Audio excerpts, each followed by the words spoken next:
mau tanya masalah haknya orang yang di teman ya. Aku nanyain untuk teman saya yang di penjara gitu loh Mas.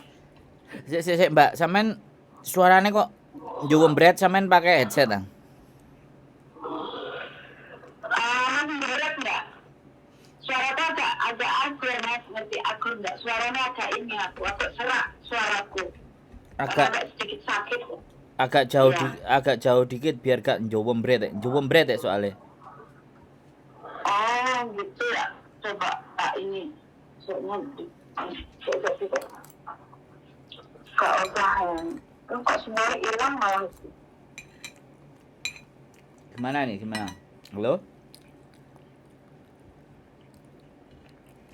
Halo Mas, nah ini baru pas, kenapa ini? masuk kamar aku tadi ini di dapur aku. Biar Kan ada temenku di penjara udah 1 bulan kan ya. Terus kalau saat kan katanya sampai bulan 1 katanya, aku kan belum tahu. Terus itu samanya dipulangkan kayak hak tiket gitu, itu masih dapat enggak dari majikan? Dia di penjara karena kasus apa? Kasusnya tuh ya aku jelasnya kurang tahu ya. Tapi katanya sih ada penjaranya tuh majikan yang laporin, mungkin ada mencuri apa gimana, aku nggak tahu. Majikannya yang laporin. Karena dia sebelumnya itu kan dia di ini kan sebelumnya sebelum hilang itu, sehari hilang itu ada anak yang ngunggah ke Facebook masalah hutang itu, apa dikejar-kejar hutang apa terus gimana nggak ngerti. Terus setelah itu ternyata dia di penjara, mungkin ada kasus. Aku takutnya ini sehujan ya mencuri apa gimana, tapi majikannya yang laporin gitu loh. Gini ya, sampean bertanya sesuatu yang sampean sendiri tidak jelas. Nah, karena ini sebentar, saya mungkin, tak ngomong dulu, gantian dong ngomongnya. Iya. Boleh nggak saya ngomong, sampean menanyakan sesuatu yang sampean sendiri belum jelas. Duduk persoalannya, ya. Ya, oke. Jadi jawaban saya akan begini nih Mbak. Kalau CC-nya itu dilaporkan sama majikan dan sudah terbukti dan masuk penjara, berarti CC-nya itu melanggar sebuah aturan atau kriminal. Kalau sudah melanggar aturan kriminal, maka sudah diserahkan kepada hukum. Kalau teman-teman bermasalah dengan hukum, majikan sudah tidak ada kewajiban lagi untuk mendapatkan haknya. Sampean rawame, Mbak. Sampean arepe takon tapi sampean dhewe kemrawesek. Sing delok, sing ngrungokno, sing pingin dapat informasi dadine lara kupinge, Mbak. Itu loh Mas, apa sebelah bangunan yang sebelah situ aku masuk kamar loh, padahal tak jendelaku tak tutupi iki. Jadi intinya sudah nggak usah dia tanya kasusnya apa. Selama dia sudah melakukan kriminal dan dinyatakan bersalah dan masuk penjara, berarti kan dia sudah terbukti dia melakukan kesalahan. Kalau udah melakukan kesalahan, tanggung jawab sudah bukan di majikan lagi.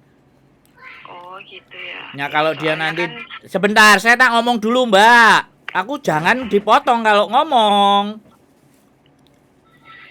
Oke, maaf Mas. Kan sampean nanya, kalau sampean mau ngasih tahu, kalau saya sudah bilang silakan Mbak, sampean mau tanya lagi baru. Jadi saya ingin menjelaskan kepada sampean, kalau sudah masuk kriminal, nanti setelah dia keluar dari penjara itu sudah tanggungannya negara. Untuk biaya deportasinya itu negara. Kalau dia masih punya uang mau beli tiket sendiri ya boleh.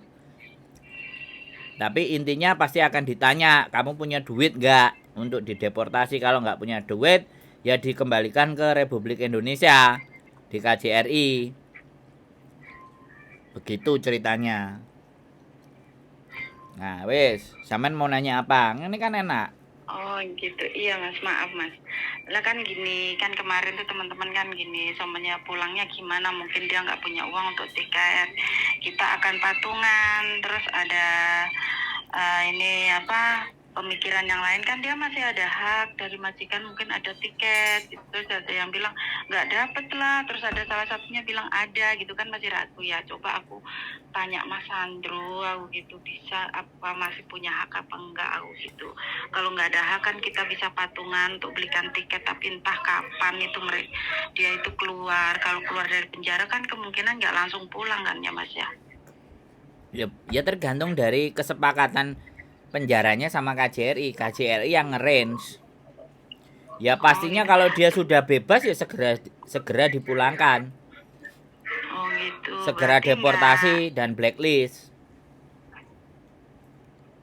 Hmm. Gitu loh. Berarti kalau pulang itu apa nemuin temen dulu, apa dia langsung diantar ke bandara gitu mas? Ya ke Kan bandara, kita makanya kita. sampean kalau mau ya sekali lagi sampean kalau mau berhubungan sama dia, sampean cari orang KJRI yang datanya bagian penjara. Oh gitu. Kalau sampean mau bantu dia atau kalau sampean bisa jenguk ke mereka, ya sampean jenguk. Kan boleh itu. Di penjara itu kan boleh dijenguk, boleh dilihat, ada jadwalnya, siapa aja yang boleh ditemui. Nah, sampean ngomong ke dia. Nanti pada saat dia keluar, karena dia sama sekali nanti tidak akan diberikan haknya semuanya. Kalau ataupun dia keluar, pasti pihak penjara juga akan menyampaikan kepada pihak KJRI sama pemerintah kita bahwa tanggal sekian ada tahanan dari Indonesia sekitar 6 atau 7. Terus dipulangkan. Bagaimana? Tolong dikondisikan. Nah, Indonesia kan punya maskapai yang dari Indonesia. Nah, di situ KJRI-nya kerjasama. Orang-orang pulang. Karena selama ini kan tidak ada yang mau berkonten, yang di penjara mau di-up. Tapi saya sebenarnya punya temen yang biasa suka nengokin orang di penjara. Cuman dia saya kontenin juga ndak mau, tapi dia cerita sama saya, dia mantan pekerjanya dari KJRI.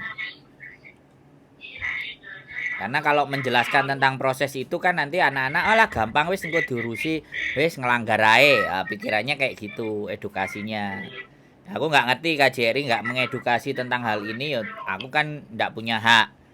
Tapi aku kan berusaha mencari tahu, mencari informasi apapun sambil saya logika informasinya. Karena ini adalah berhubungan dengan kriminal, Mbak. Kalau berhubungan dengan kriminal, otomatis tidak semerta-merta dan semudah. Kecuali ya kesalahannya dia adalah penyalahgunaan administrasi, misalnya overstay. Nah, itu beda. Kalau salahnya mereka administrasi juga kerja di restoran, nah itu kan juga catatan kriminal, menyalahi aturan, menyalahgunakan visa, penyalahgunaan visa. Nah itu juga tetap semuanya akan dikembalikan ke KJRI untuk di arrange. Halo? Iya, mendengarin terus. Jadi seperti itu. Kalau sampean memang mau bantu ya sudah datang aja ke penjara, suruh kabar-kabar. Nanti bulan 1 nomornya ditinggalin siapa atau dicatetin di dompetnya atau di apanya, nanti barang-barangnya dia kan dikembalikan. Baru nah nggak tahu dia bisa pulsa apa enggak. Kalau sampean mau nunggu keluarnya dia tanggal berapa, kalau dia bisa menginformasikan pastinya kan enak. Sampean berkomunikasi dengan dia keluar dari penjara, coba sampean tunggu. Sampean boleh menemui enggak? Kalau sampean nggak boleh menemui berarti yang membawa KJRI. Atau langsung dia pulang dari penjara langsung ke bandara, bisa jadi. Oh nggak usah kayak nunggu-nunggu dulu sampai ditahan di luar, udah keluar penjara tapi masih di Hongkong gitu, enggak ya mas ya? Lah sekarang sampean berpikir secara logika. Uang menjalankan kriminal terus dikeluarin. Dia itu udah kriminal. Iya. Kalau orang kriminal Hongkong nggak dibiarin, Mbak. Makanya orang Hongkong itu takut sama namanya jokam. kalau perlu dia mau bayar denda asalkan nggak masuk jokam. Bisa dipahami nggak? Oke. Hongkong orang tertib. Nah kita kau-kaucan, sampean termasuk koncone sampean iki piye? Kok masuk penjara? Saya tidak mendiskreditkan, tapi saya mencoba memberikan penjelasan. Tapi saya disclaimer dulu, sampean tidak cerita jelas kesalahannya dia apa. Sehingga apa yang saya sampaikan itu sangat bisa salah. Bisa dipahami nggak? Tapi apa gini Mas, sunting-sunting sih katanya ada ngambil barang gitu. Nah, ya sudah. Suntingnya. Ya sudah, pokoknya intinya Tapi mencuri atau apa atau bagaimana, intinya kriminal lah intinya. Ya sudah. Iya. Jadi kan informasi kalau tidak jelas itu kan ya seperti itu gitu. Ya karena majikan yang ngelaporin ya pasti seperti itulah, kitanya nggak mau ini yang Ya saya nggak berani ngomong. Gitu. Kalau urusan itu saya nggak mau ngomong karena saya tidak berbicara dengan yang bersangkutan. Bisa dipahami. Iya. Sampean ini adalah pihak yang ketiga. Jadi saya tidak mau cerita di konten saya ketika dia bukan pihak yang menjalani, terus informasinya tidak valid, kan sama juga saya menyebarkan berita bohong. Bisa dipahami nggak Mbak? Makanya saya dari awal tadi bilang, berarti sampean informasinya masih belum jelas. Nah kalau itu kan saya garis bawahi, biar teman-teman semuanya tahu, karena saya selama ini menaikkan konten, ya orang yang bersangkutan sendiri yang cerita, yang ngomong. Otomatis kalau yang bercerita aja sudah bohong, berarti kan yang bercerita yang nanggung dosa. Kalau ini kan yang bukan yang bersalah, bukan yang bersangkutan. Kan bisa jadi cerita sampean ini gosip. Bisa jadi kan, saya boleh bilang begitu kan. Tapi saya tidak melihat itu. Tapi saya hanya bercerita kalau proses penjaranya kemungkinan besar seperti itu. Tapi ya tidak menutup kemungkinan informasi saya juga salah gitu loh. Iya. Bisa dipahami ya, kan? Mungkin iya, karena kan aku kan rencananya tuh mau bantu gitu loh, kayak apa ya kan, masalah tiket kalau dia keluar kan pasti dia nggak punya uang. Terus ada salah satu bilang kan dia punya hak, punya majikan pasti belikan tiket, kan masih simpang siur gitu ya kalau dikasih, kalau enggak. Jadi kita intinya inisiatif mau bantu beliin tiket suatu saat dia keluar gitu loh. Jadi aku tanyanya itu ke sampean tuh intinya seperti itu, orang di penjara tuh apa masih punya hak tiketnya dari majikan gitu? Nggak ada. Yang pertama memang nggak ada. Yang kedua pastikan dia keluarnya tanggal berapa. Terus kalau ada yang bisa jenguk dan berkomunikasi dengan dia itu jauh lebih baik. Iya. Ya. Intinya kita mau itu tadi, jadi kalau lah iya, sampean jenguk, udah jenguk. Udah jenguk aja. Enggak usah ngomong bantunya, jenguk aja. Setelah jenguk, tanyakan ke dia, kapan informasi terakhirnya kalau kamu pulang dan prosesmu pulang bagaimana. Kalau dia bilang nggak tahu, coba tanyakan ke sipirnya kalau lagi ada meeting, ada apa, ada pertemuan sama siapa atau pertemuan sama orang KJRI.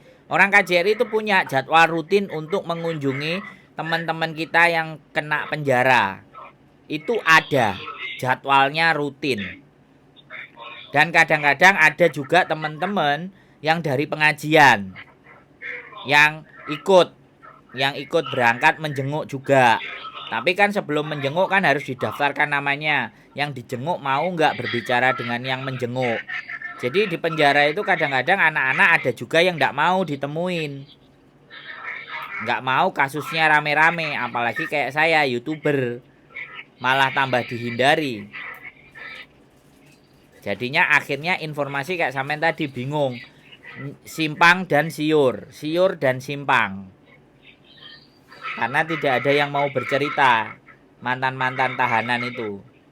Tahanan-tahanan Hongkong itu nggak ada yang bercerita. Kalau ada yang bercerita seneng. Tapi kalau mungkin dikasih duit mau kali mereka. Mungkin malu gitu loh Mas.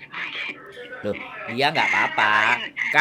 Kalau masalah malu, Mbak, kita bisa tutupi identitasnya.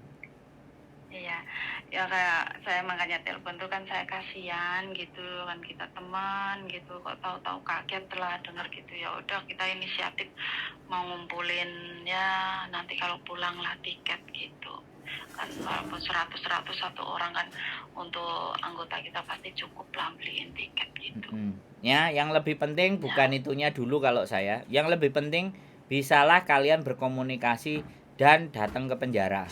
Yang paling penting Sudah ada, tapi orang ditentukan cuma 3 orang apa itu Yolah, ya sudah. yang disebut namanya gitu. Ya. Tapi yang lainnya kan enggak.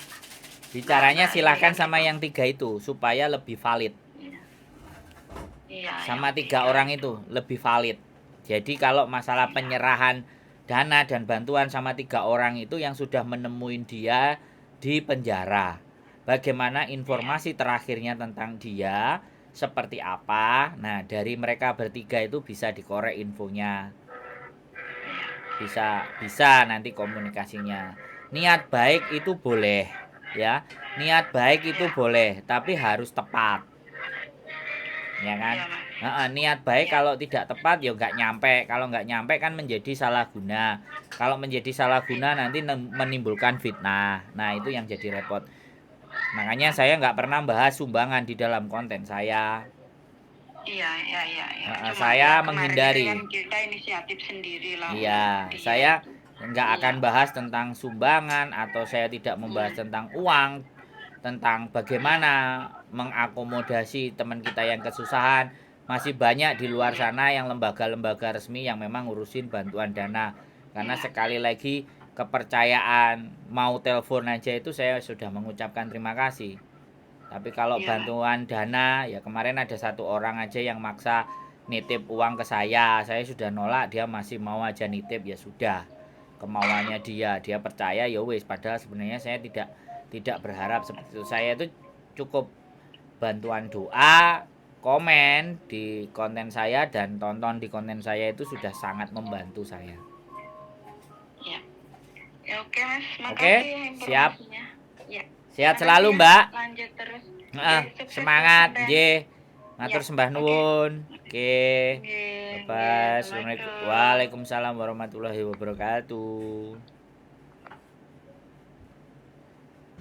Buat teman-teman semua ya, sekali lagi penjara ya, Jokam. Jadi menanyakan apa haknya dari majikan masih ada. Dia melanggar hukum itu sudah dia kehilangan. Pelanggaran terhadap hukum itu beserta hak-haknya itu juga sudah hilang. Jadi kalau kalian sudah melanggar hukum, pertanggungjawaban itu sudah bukan di majikan lagi. Pertanggungjawaban adalah di diri kalian masing-masing, itu yang pertama. Karena kalian adalah warga negara Indonesia, maka pemerintah setempat akan melaporkan bahwa ada warga negaramu. Nah, si Hongkong akan, hei KJRI, iki enek wargamu sing ngelanggar aturan, sedang kami proses. Nah, itu pasti diinformasikan ke KJRI. Kalau sampean semuanya menanyakan data orang-orang Indonesia yang terjerat hukum, kasusnya ataupun di penjara, itu KJRI komplit, datanya lengkap. Silahkan aja ke KJRI. Ya, jadi kalau bertanyanya ke YouTuber, saya tidak punya data-data mereka, ya kan. Saya tidak punya kewenangan, bahkan untuk jenguk aja kalau penjara Hongkong itu strict banget, harus nama yang tercantum yang bisa menjenguk. Kalau tidak tercantum ya enggak. Di luar nama yang tercantum itu ya wewenang dari KJRI. Seperti itu. Nah, saya juga nggak tahu press release dari KJRI orang-orang Indonesia yang terjerat hukum dan masuk di penjara itu kenapa ya nggak diinfokan. Kalau itu diinfokan, disampaikan kasusnya apa, seperti apa, itu kan bisa jadi bahan pembelajaran. Baik itu kasusnya benar atau kasusnya nggak benar atau kasusnya difitnah majikan atau apapun. Yang kembali lagi, karena saya tidak memegang data, maka saya tidak berani menginformasikan hukum yang kena hukum yang kayak gimana, dan setelah hukumnya selesai seperti apa prosedurnya, itu semuanya, ya kan. Saya sekali lagi tidak akan menginformasikan atau tidak membicarakan sesuatu yang saya tidak benar-benar dapat narasumber yang bisa dipercaya. Jadi seperti itu. Jadi kalau ada beberapa orang yang telepon ke saya dan dia ternyata jadi korban dan dia yang mendapat pesakitan, nah, dia yang cerita sendiri, kemungkinan itu pasti akan naik. Jadi seperti itu ya teman-teman. Saya bukan tipikal orang yang membuat berita atas opini ya. Kalau opini akan saya sendirikan, opini berbeda. Jadi ini opini, bukan kisah nyata, bukan peraturan, tapi opini saya pribadi. Jadi seperti itu ya. Keep stay tune my YouTube channel and see you next video. Bye bye.